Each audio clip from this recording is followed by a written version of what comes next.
Benoni was once one of the most important towns on the East Rand.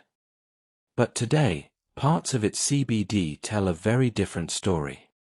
Dirty streets, neglected buildings, empty shops. So what happened to Benoni?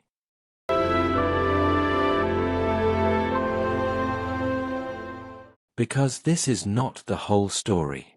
Beyond the CBD, another Benoni is still growing, thriving, and changing. So how did one city end up with two very different realities?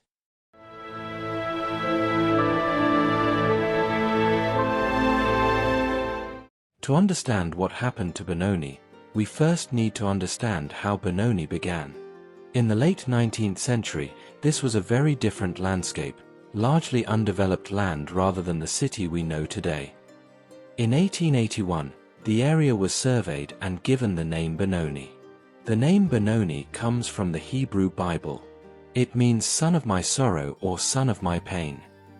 Then in 1887, gold was discovered. Workers arrived. Mines opened. Businesses followed. And mining settlement began to take shape. Benoni was born from gold.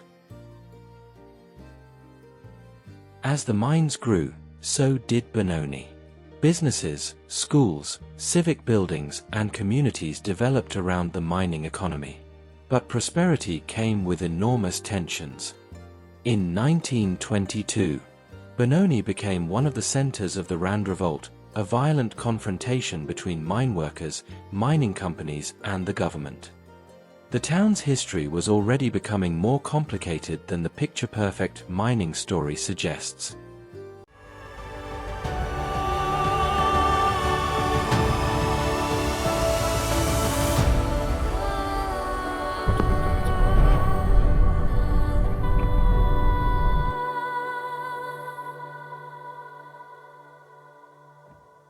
For generations, Benoni was a major commercial center for the surrounding communities.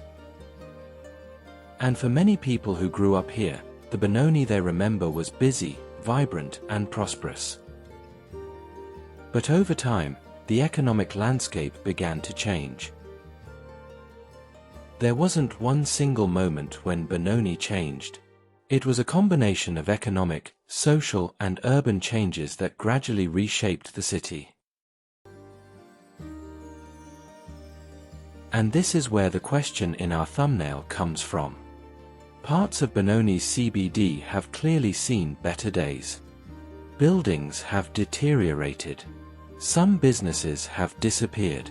Infrastructure shows signs of neglect.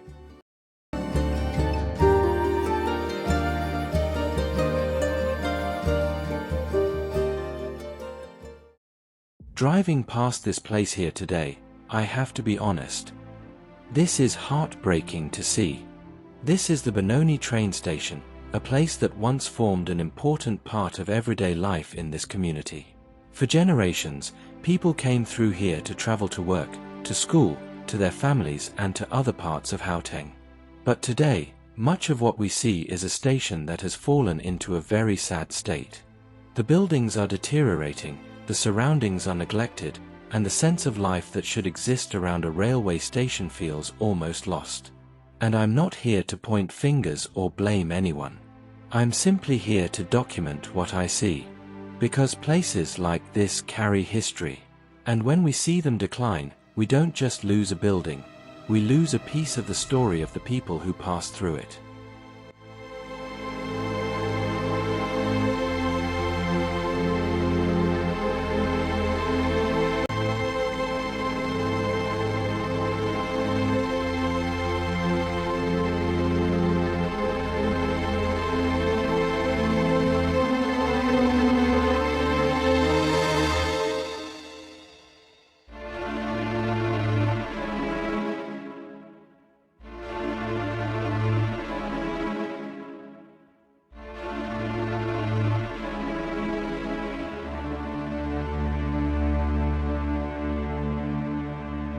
And here stands Benoni's fire station, a vital emergency service that continues to operate around the clock.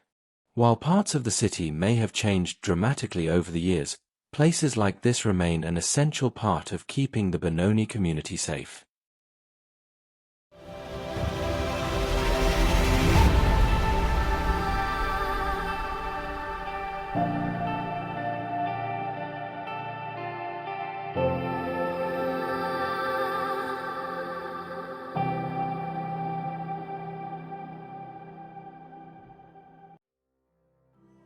But calling Benoni a dead city would be misleading.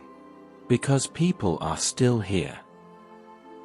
Businesses are still operating. Thousands of people still move through this city every day. The question is not whether Benoni is dead. The question is whether its traditional center has kept pace with the city around it.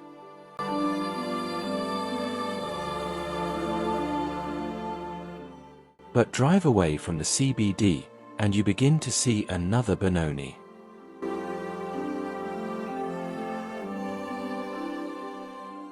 In areas like Ryan Field and North Mead, the city has developed a completely different character, with established neighborhoods, modern shopping centers, businesses, and office parks serving the communities around them.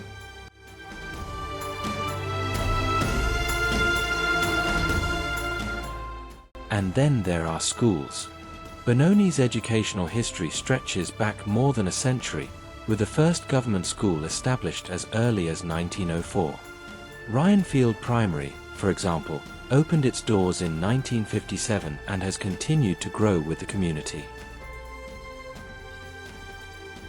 This is the other side of Benoni, established, active, and still evolving.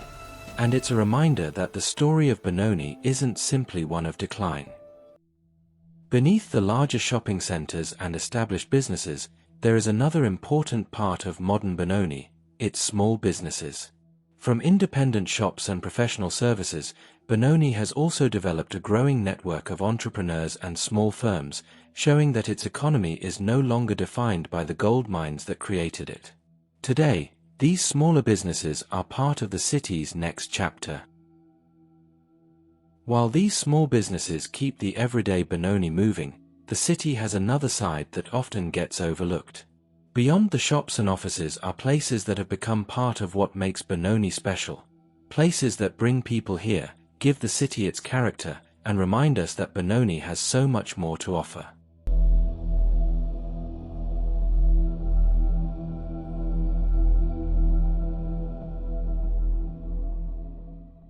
And then there's the feature that makes Benoni unlike almost anywhere else on the East Rand. It's water.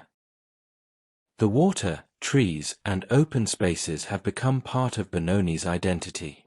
The same city that grew out of mining became known as the City of Lakes.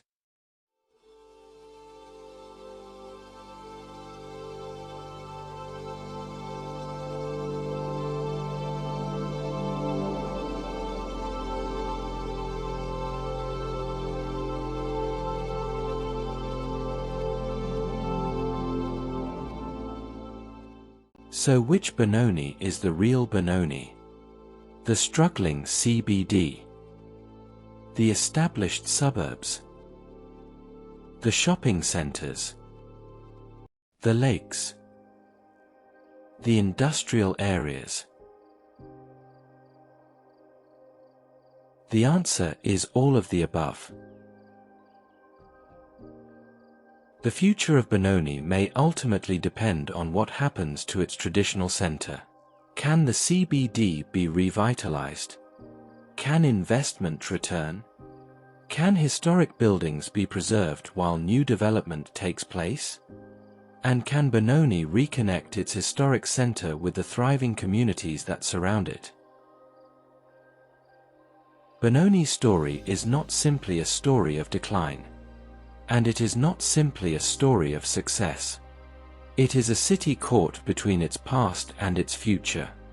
A city built on gold. A city shaped by industry. A city that became the City of Lakes. And a city that is still trying to decide what comes next. So, what happened to Benoni? Perhaps the better question is, what happens to Benoni now?